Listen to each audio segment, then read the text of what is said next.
Smart city বলতে আমরা আজকাল পশ্চিমা দেশগুলোকেই বুঝি। কিন্তু আজ থেকে ২,৫০০ বছর আগে বাংলার বুকে ছিল এমন এক আধুনিক নগরী। প্রাচীন বরেন্দ্র অঞ্চলের প্রাণকেন্দ্র পুন্ড্রনগর, যাকে আমরা আজ মহাস্থানগড় নামে চিনি।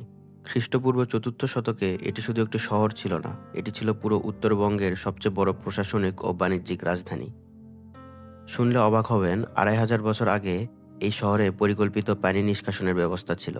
এখান থেকে সুদূর রোমান সাম্রাজ্যের সাথে চলত রেশম ও সুতি কাপড়ের আন্তর্জাতিক বাণিজ্য।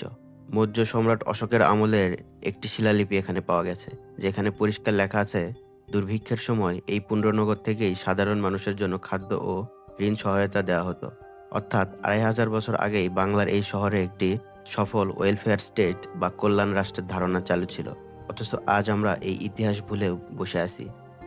আমাদের শিকড় কতটা সমৃদ্ধ ছিল তা মহাস্থানগড় প্রমাণ করে। কমেন্টে আপনার মতামত জানান, আর এমন শিকড় সন্ধানী ইতিহাসের জন্য ফলো করুন স্টেট মাইন্ড।